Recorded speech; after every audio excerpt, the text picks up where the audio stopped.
Welcome back to our Lone Star Conference basketball preview. The women's team, it was kind of a sad day yesterday with senior day because the whole starting lineup is gone and some of the key reserves. It looked like the sixth and seventh man too, as well as the five starters. So and then a lot of people who had a connection with the fan base here and with the program for many years. We kind of knew coming into the year that AC and Andrea Carter was going to be outstanding, and she has been again. But what have you seen that's kind of made it where they kind of recaptured how good they were 2 years ago? That's a tough one. They, of course, Andrea is doing a great job on the boards.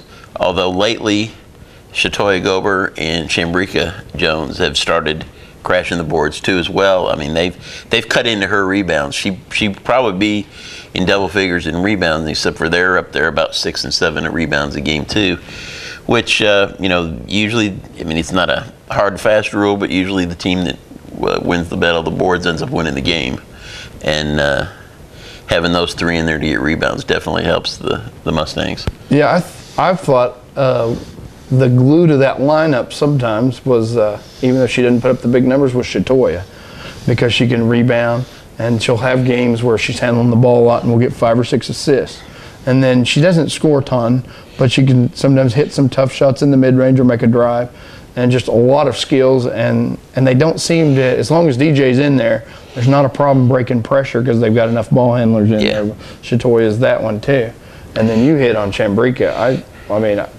I think her post presence as a defensive, in-line goaltender, almost like a hockey term. I mean, her timing is just so good. She likes blocking shots too, and I'm looking forward to hopefully seeing her and Shantuka White from West Texas A&M in the conference finals. Yeah, and last year it seemed like sometimes some of those big posts, could just turn and get to the foul line at will and score at will in there, and that was a problem with the right girl at Tarleton and White. But I think I see with Shambreka, and then they get some minutes from some girls off the bench. They're not as susceptible there. So what do we want to? We can't leave the show without saying something about Lisa. She's hitting more threes than anybody. One of my favorite players, Lisa Hampton. I think she's hit about 145 3-pointers now. She needs a couple more, and she'll set the single season record too. She didn't. They were cutting down on her shooting threes the other day. Cameron was.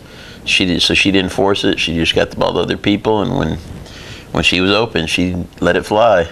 Yeah, I think she's been more patient, and then she doesn't always drive and get all the way to the rim, but she can floor it and then set something up for somebody else. I always think she ought to get the ball. I always think it's going in when she lets it go. Yeah. And so I think these ladies, it seems like they're pretty motivated too for one last real run at it, like they had 2 years ago. Yeah, I think they're definitely not looking past anybody, but they definitely want to get back in the regionals and make some noise again. Well, thanks for joining us. When we come back, we'll tackle the men's bracket.